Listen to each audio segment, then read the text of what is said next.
So now we're searching for the magic frequency. And we start with 100 hertz, and we look through the microscope to see if anything's happening. We watch for 5 minutes. Nothing happens. We try hundreds and hundreds of frequencies, if not thousands, until we find the magic combination. Because we believe there just had to be a better way.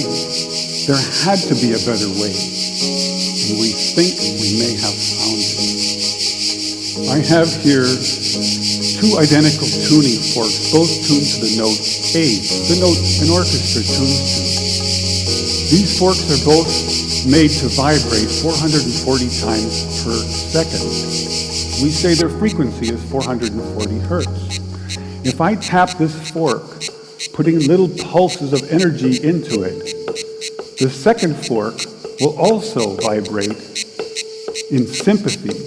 And if I silence this fork, we just may hear the other singing its tone. We say that I'm inducing a sympathetic resonant vibration in the second fork.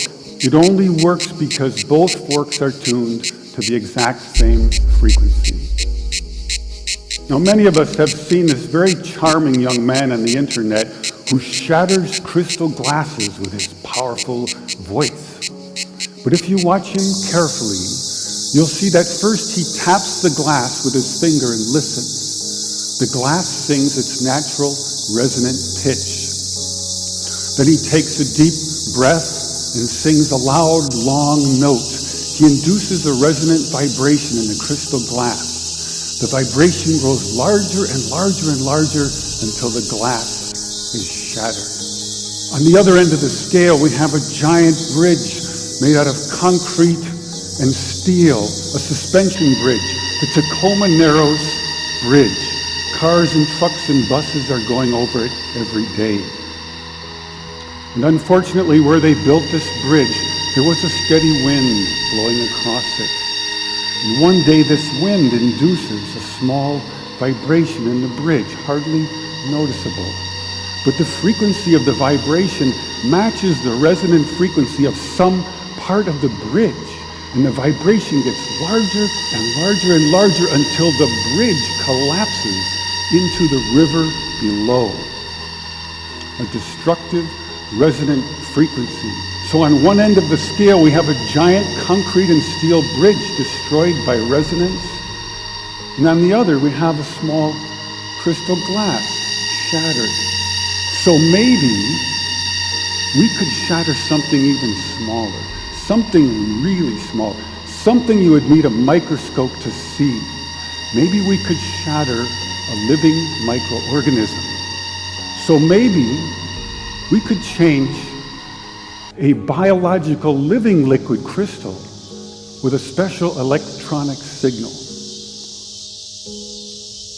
But in order to do that, we would need some kind of device. So we search the US patent database, and we find this invention by a physician, Dr. James Bear of Albuquerque, New Mexico.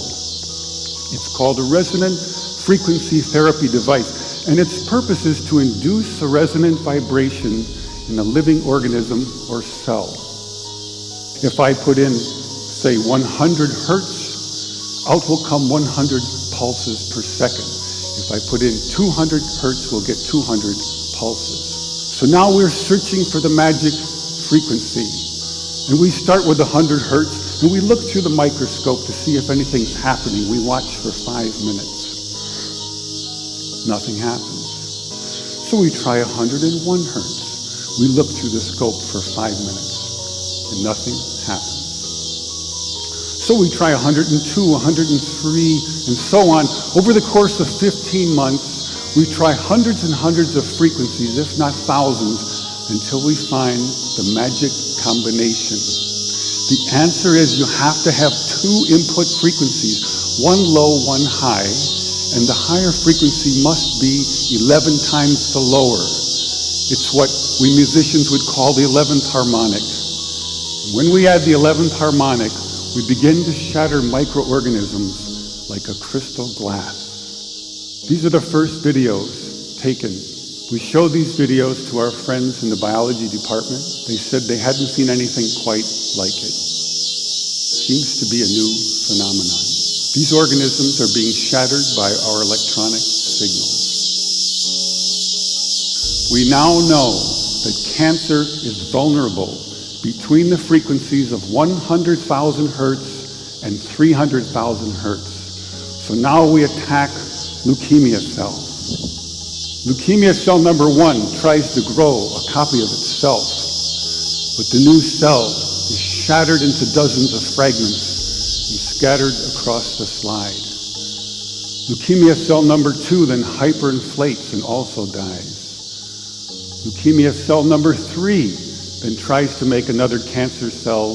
The new cell is shattered and the original cell dies.